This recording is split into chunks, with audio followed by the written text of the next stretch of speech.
Hello students.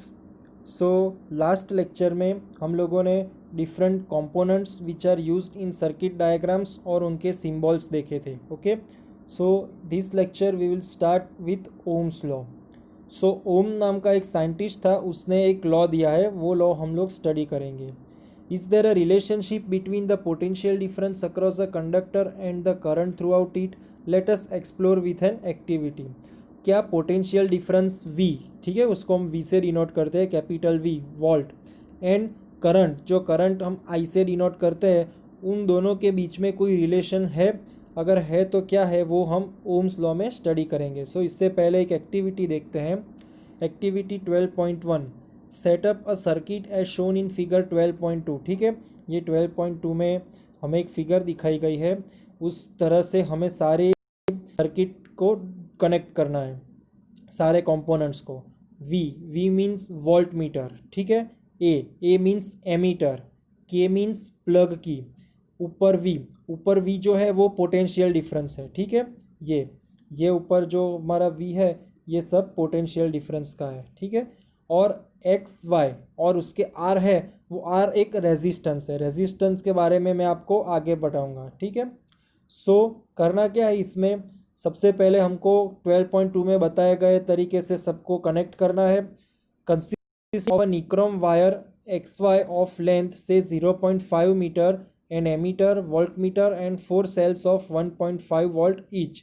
Nichrome is an alloy of nickel chromium manganese and iron metals, ठीक है। Alloy means जो metal दो या दो से ज़्यादा मेटल्स का बना होता है उसको एलॉय बोलते हैं। सो निक्रोम नाम ही है, निकल एंड क्रोमियम, और उसके अलावा थोड़े कॉन्सेंट्रेशन में मैंगनीज एंड आयरन भी उसमें मिक्स होते हैं। तो इन सबको मिक्स बना के जो मेटल हमें मिलेगा ना, उसको हम निक्रोम बोलेंगे।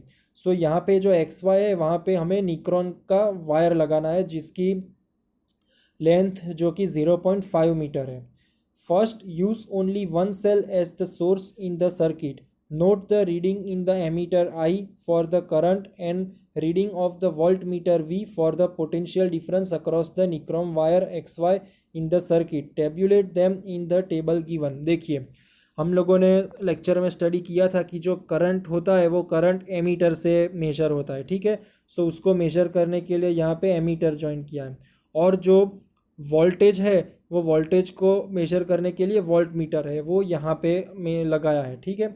सो इन दोनों का हम लोगों को रीडिंग लेना है, और दोनों के रीडिंग को हम लोगों को मेजर करना है कि जैसे जैसे करंट में चेंजेस होता है वैसे वैसे उसके वोल्टेज में कैसा चेंजेस होता है। तो इसमें सबसे पहले ये जो ऊपर V, ये आपको V दिखाई दे रहा है, ये अभी 4 बैटरीज है, ठीक है। सबसे पहले हम एक ही बैटरी ज्वाइन करेंगे, फिर रीडिंग लेंगे, फिर 2 बैटरी ज्वाइन करेंगे, फिर रीडिंग लेंगे, फिर 3 बैटरी ज्वाइन करेंगे, फिर रीडिंग लेंगे, फिर 4 बैटरी ज्वाइन करेंगे और फिर रीडिंग लेंगे, और फिर देखेंगे कि चारों रीडिंग्स में कॉमन कुछ आता है या नहीं।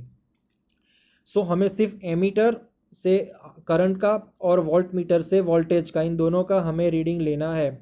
Next, connect 2 cells in the circuit and note the respective reading of the ammeter and volt meter for the values of current through out the nichrome wire and potential difference across the nichrome wire. Repeat the above steps using 3 cells and then 4 cells in the circuit separately. So पहले 1 reading, 2 reading, 3 reading और 4 volt reading, ठीक है। तो चारों को 1 bye 1 हमको लगा के, सेल्स को लगा के उनका रीडिंग लेना है। Now calculate the ratio of V to I for each pair of the potential difference V and I। फिर हमको V एंड I का रिलेशन लेना है। तो सबसे पहले जो ये हमारा टेबल है, ठीक है, उस टेबल में जब नंबर ऑफ सेल्स हमारे 1 होंगे, ठीक है, नंबर ऑफ सेल्स जब 1 होंगे तब हम उस पे से जो करंट है उस करंट को मेजर करेंगे, तो वो 0.1 आएगा, ठीक है। और उस टाइम पे जो हमें वोल्टेज मिलेगा वो वोल्टेज हमें मिलेगा 1.5। ओके, नाउ सेकेंड टाइम जब हम 2 सेल्स को ज्वाइन करेंगे, तो 2 सेल्स को ज्वाइन करने के बाद हमें जो करंट मिलेगा वो करंट मिलेगा 0.2, और जो वोल्टेज मिलेगा वोल्ट वो 3 मिलेगा। फिर 3 ज्वाइन करेंगे तो हमें करंट मिलेगा 0.3, और उस टाइम पे जो हमारा वोल्ट है वो वोल्ट हमें मिलेगा 4.5। फिर जब 4 ज्वाइन करेंगे तो हमें करंट मिलेगा 0.4 एम्पियर, और उस टाइम पे जो हमारा वोल्ट है वो वोल्ट हमारा 6 वोल्ट का शो करेगा। फिर हमें इसमें V अपॉन I का रेशियो लेना है, ठीक है। So V is 1.5 and I is 0.1, so 1.5 divided by 0.1 we will get 15, okay. Second, V is 3 and I is 0.2, so 3 divided by 0.2 we will also get 15.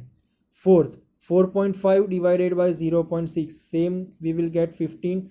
And fourth, 6 divided by 0.4, again we will get 15.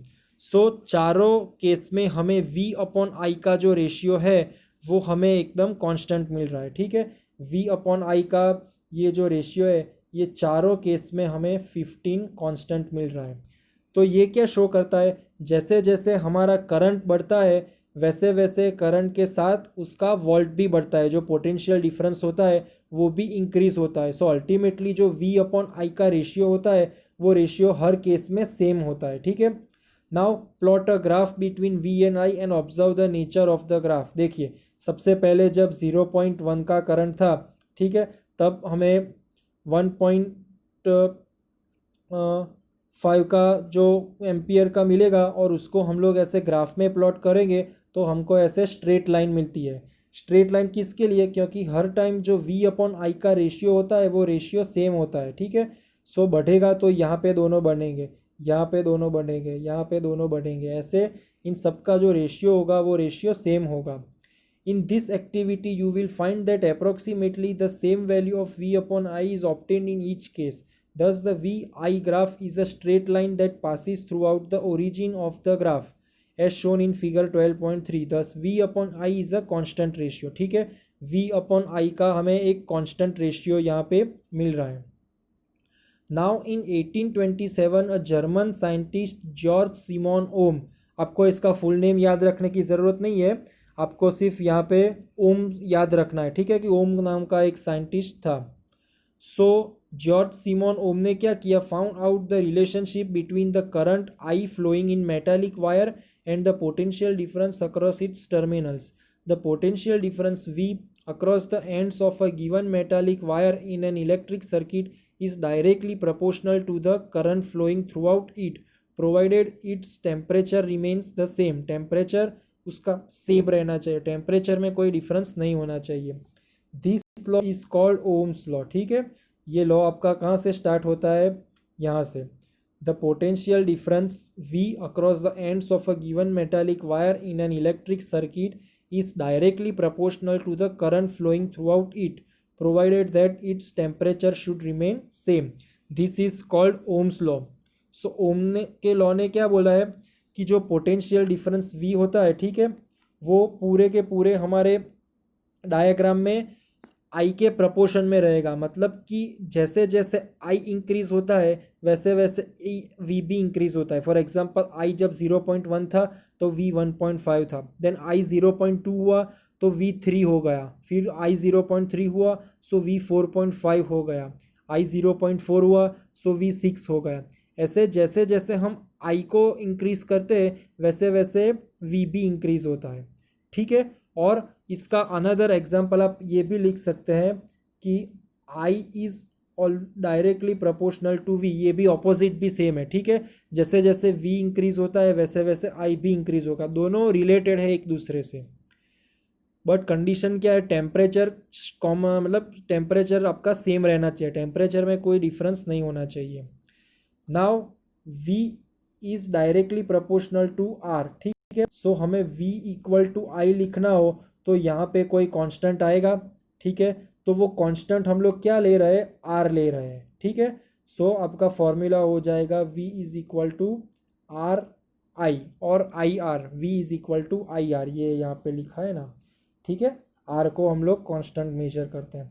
Now R क्या है, R is a constant for a given metallic wire at a given temperature and is called its resistance. R जो है वो resistance है। Resistance क्या होता है वो भी मैं आपको एक्सप्लेन करता हूँ, ठीक है। It is a property of a conductor to resist the flow of charges throughout its SI Ekam is ohm represented by Greek letter omega. ठीक है, ये आपने ओमेगा की जो लिफ्ट आती है ना उसमें ये ओमेगा का सिंबल देखा होगा। सो रेजिस्टेंस का सिंबल है ohm is omega. According to Ohm's law R equals to V upon I. Now resistance क्या करेंगे, देखिए आप लोगों ने कंडक्टर्स इंसुलेटर्स उन सब के बारे में तो सुना होगा। सो रेजिस्टर क्या करता है, जो इलेक्ट्रिक करंट में जो इलेक्ट्रॉन्स का फ्लो होता है ना वो फ्लो को रेजिस्ट करता है, मतलब फ्लो को आगे बढ़ने में थोड़ी दिक्कत करता है। ठीक है, उसको रेजिस्टेंस बोलते हैं। नाउ एवरी मटेरियल का रेजिस्टेंस डिफरेंट डिफरेंट होता है, सभी मटेरियल का। ठीक है, वो आगे आता है, आगे हम लोग स्टडी करेंगे एक रेजिस्टेंस के बारे में डिटेल में। ठीक है, इसी लेक्चर में। If the potential difference across the two ends of a conductor is 1 volt and the current throughout it is 1 ampere, then the resistance R of the conductor is 1 ohm। ठीक है, ये आगे भी देखा है। R is equal to V upon I, ये formula है। इसमें V आपका 1 वोल्ट होगा, I 1 एम्पियर होगा। सो ऑब्वियस है आपका R भी 1/1 इज इक्वल टू 1 ओम होगा। ठीक है, फिर I को यहाँ पे ले जाएंगे, so I is equal to V upon R, ये भी आपका एक फॉर्मूला हो सकता है। ठीक है, सो इसमें 3 फॉर्मूला आ गए। I is equal to V upon R, V is equal to IR and R is equal to V upon I। ये तीनों फॉर्मूला आपको सम में यूजफुल होंगे। ठीक है, सो एक ही फॉर्मूला से आपको इंटरचेंज करके आप डिफरेंट फॉर्मूला बना सकते हैं। It is obvious from equation 12.7 that the current throughout a resistor is inversely proportional to its resistance। देखिए कैसे इन्वर्सली प्रोपोर्शनल हुआ, हियर हम लोगों ने देखा I is equal to V upon R। ठीक है, सो जो I है वो I 1/R के प्रोपोर्शन में है। ठीक है, और जो I है वो V के डायरेक्ट प्रोपोर्शन में, ये हमने ऊपर देखा। सो V जैसे आपको V आप 2 करेंगे तो I भी ट्वाइस होगा, V आप 4 टाइम्स करेंगे तो I भी 4 टाइम्स होगा।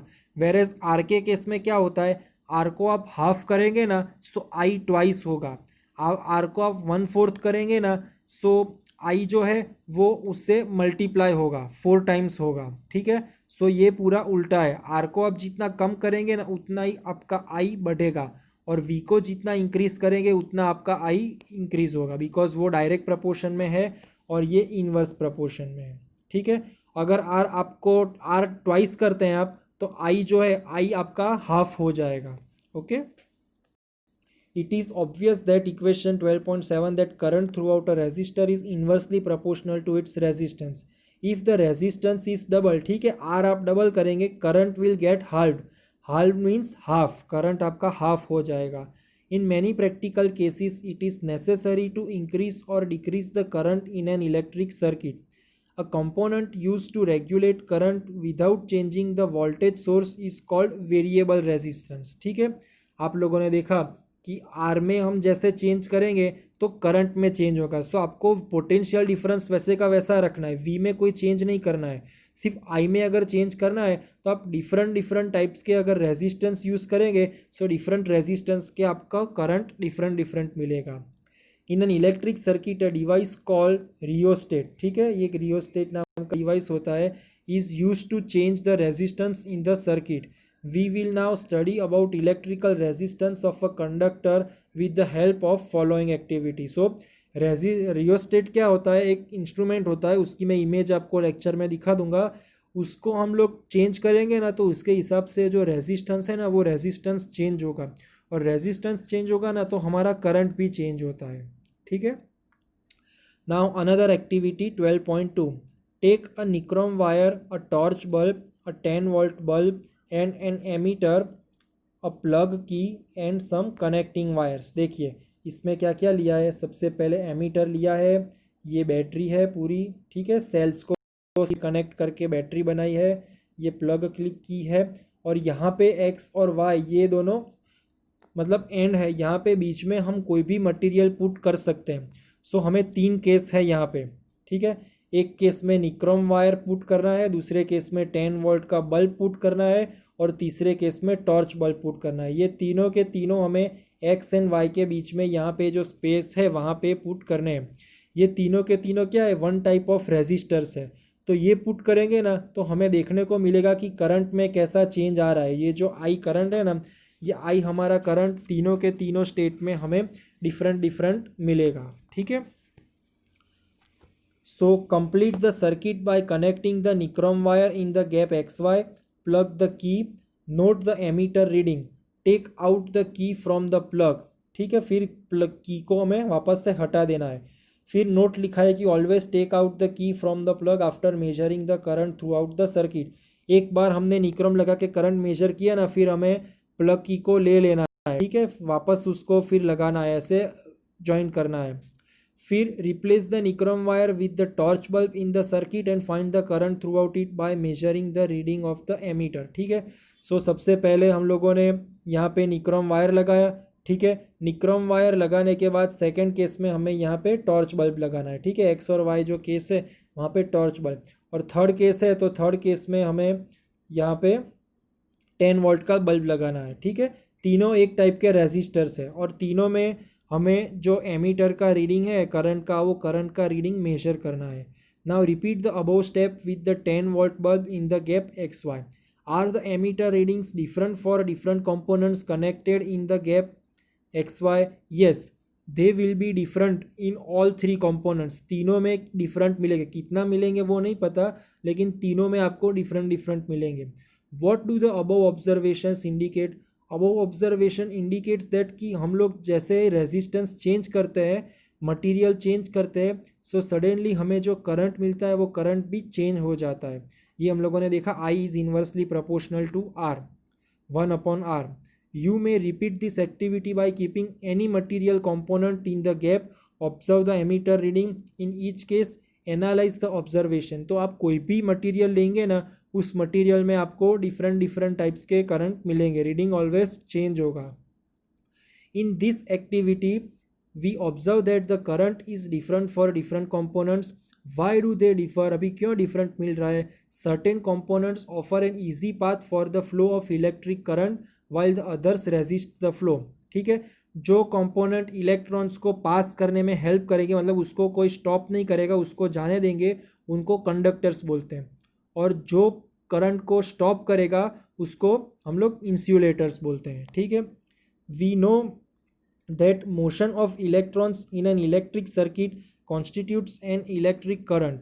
The electrons, however, are not completely free to move within a conductor. They are restrained by the attraction of the atoms among which they move. Thus, motion of electrons throughout a conductor is retarded by its resistance। ठीक है, बीच में उसको resistance का एक रिटार्डेंस मिलता है जो उसको स्टॉप करेगा। अभी कितना स्टॉप करेगा और कितना पास करेगा वो रेजिस्टेंस की प्रॉपर्टी पे डिपेंड है। ठीक है, a component of a given size that offers a low resistance is good conductor। ठीक है, जो उसको बहुत कम रेजिस्ट करेगा और मेजॉरिटी ऑफ इलेक्ट्रॉन्स को पास कर देगा उसको लो कंडक्टर बोलते हैं। A conductor having some appreciable resistance is called a resistor, कि जो कुछ थोड़े बहुत उसको स्टॉप करेगा उसको रेजिस्टर बोलते हैं। अ component of identical size that offers a highest resistance is poor conductor, जो बहुत कम करंट को पास करेगा और मैक्सिमम को स्टॉप करेगा उसको पुअर कंडक्टर बोलते हैं। एंड लास्ट में जो बिल्कुल करंट को पास ही नहीं करेगा, आपका जो है वो स्टॉप हो जाएगा, उसको हम लोग बोलते हैं insulator. An insulator of the same size offers even higher resistance. ठीक है, सो अभी ये करंट पास कैसे करता है? ठीक है, करंट पास करने के लिए क्या होता है, हर एक जो वायर होता है ना उसमें फ्री इलेक्ट्रॉन्स होते हैं। सो जिसमें फ्री इलेक्ट्रॉन्स होंगे वो उस इलेक्ट्रॉन को पास कर देगा, और जिसमें फ्री इलेक्ट्रॉन्स नहीं होंगे वो करंट को स्टॉप कर देगा। तो जैसे number of free electrons will more, it will move towards conductor, and the number of electrons will be less और zero, then it will become insulator. Okay, so a component of the same side that offer very high resistance is insulator. फिर जो कम resistance provide करेगा उसको bad conductor बोलते हैं। फिर जो majority को पास कर देगा उसको रेजिस्टर बोल के बहुत थोड़ा स्टॉप करेगा, और जो सबको पास कर देगा इजीली उसको हम लोग बोलते हैं गुड कंडक्टर। ठीक है, वो एक अच्छा गुड कंडक्टर है। ठीक है, अभी गुड कंडक्टर कौन सा है? कॉपर, एल्यूमिनियम, वो सारे गुड कंडक्टर है because they will offer low resistance to the flow of current. Because they content large number of free electrons. ठीक है, उनके पास बहुत फ्री इलेक्ट्रॉन्स है तो वो इजीली पास कर देंगे कॉपर और एल्यूमिनियम।